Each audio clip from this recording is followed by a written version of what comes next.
ஹெல்த்தியாக 2 சட்னி செய்து பார்க்கலாம் இன்றைக்கி. ஒன்று சவ் சவ் சட்னி, இன்னொன்று கேரட் சட்னி. 2 சட்னியுமே 2 இல்லை 3 பேர் சாப்பிட்ற அளவுக்கு மட்டும் செய்யலாம்.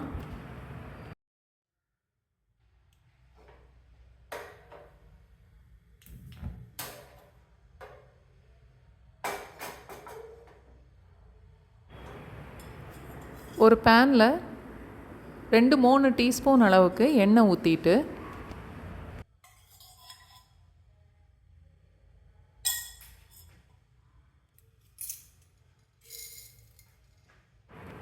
ஒரு டேபிள் ஸ்பூன் அளவுக்கு கடலைப்பருப்பு சேர்த்து 30-40 செகண்ட்ஸ் வரைக்கும் அதை வறுத்துட்டு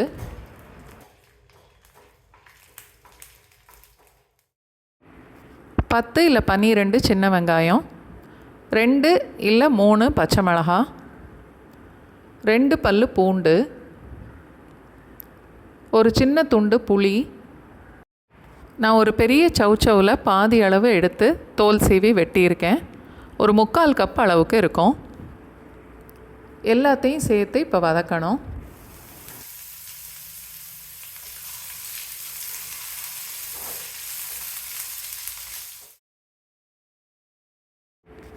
அடுப்பை மீடியம் ஃப்ளேம்லேயே வச்சுட்டு சௌச்சவ் நல்லா வேகிற வரைக்கும் வதக்கணும்.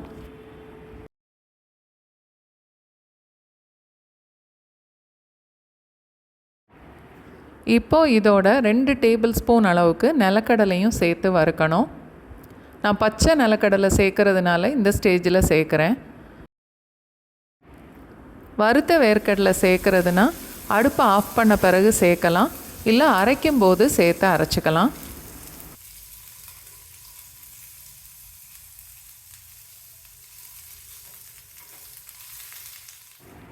சட்னி நல்ல காரமாக வேணும்னா இன்னும் கூட 1 இல்லை 2 பச்சை மிளகாய் சேர்த்துக்கலாம்.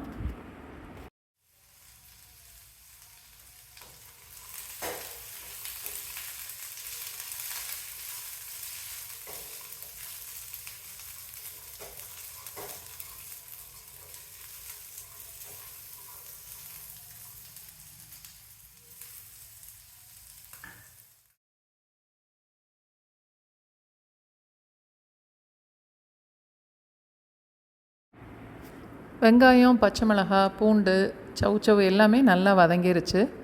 நிலக்கடலையும் ஓரளவு செவந்து வந்துருச்சு. இப்போது நம்ம அடுப்பை ஆஃப் பண்ணிவிட்டு நல்லா ஆறுனதுக்கப்புறம் மிக்சியில் போட்டு அரைச்சி எடுத்துக்கலாம்.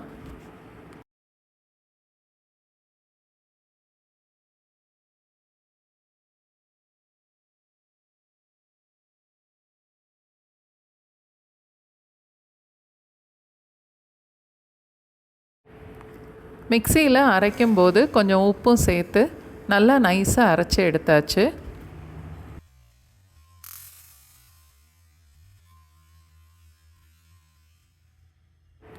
இப்போது சட்னிக்கு தாளிக்கலாம். தாளிக்கிறதுக்கு 2 டீஸ்பூன் நல்லெண்ணெய் ஊற்றுறேன். நீங்கள் என்ன எண்ணெயில் வேணும்னாலும் தாளிச்சிக்கலாம். ஒரே ஒரு மிளகாய் வத்தல் கிள்ளி போட்டுட்டு 1/2 டீஸ்பூன் கடுகு,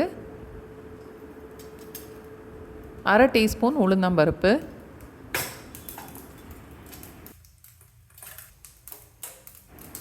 ஒரு கொத்து கருவேப்பிலை,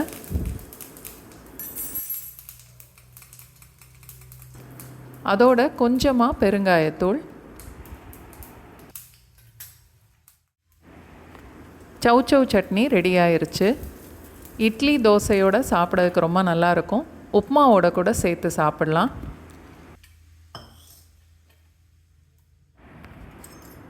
அடுத்தது கேரட் சட்னி செய்கிறதுக்கு 2-3 டீஸ்பூன் அளவுக்கு எண்ணெய் ஊற்றிட்டு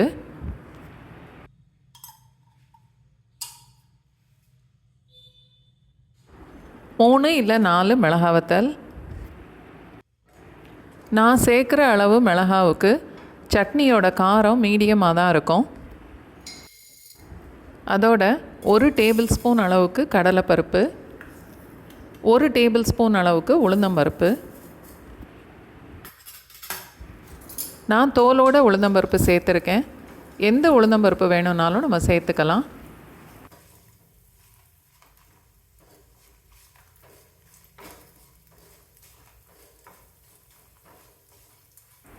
ஒரு பெரிய சைஸ் கேரட் எடுத்து இது மாதிரி மெல்லிஸாக ரவுண்டாக கட் பண்ணி எடுத்திருக்கேன். வெட்டினது ஒரு 3/4 கப் அளவுக்கு இருக்கும். அடுப்பு மீடியம் ஃப்ளேமில் வச்சுட்டு கேரட் வேகிற வரைக்கும் வதக்கணும்.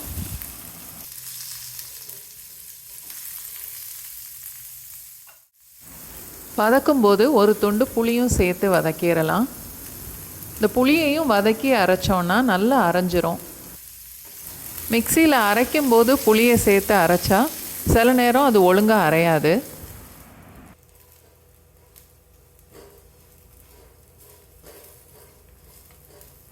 பருப்பெல்லாம் நல்லா செவந்துருச்சு, கேரட்டும் வெந்திருக்கும். இப்போ அடுப்பை ஆஃப் பண்ணிடுவோம்.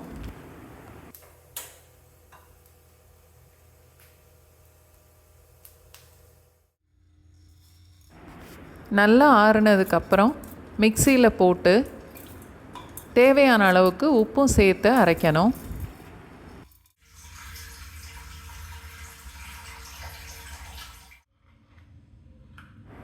இன்றைக்கி நான் எடுத்துருக்கிற அளவில் சட்னி செய்தால் 2-3 பேர் வரைக்கும் தான் சாப்பிட முடியும்.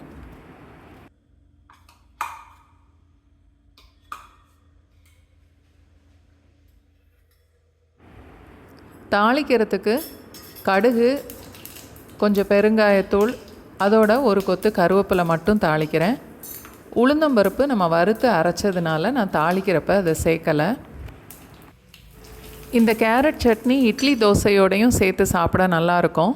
ஏதாவது வெரைட்டி ரைஸ் பண்ணிவிட்டு அதோடு சேர்த்து சாப்பிட்டாலும் ரொம்ப நல்லாயிருக்கும். 2 சட்னியுமே கண்டிப்பாக ட்ரை பண்ணி பாருங்கள்.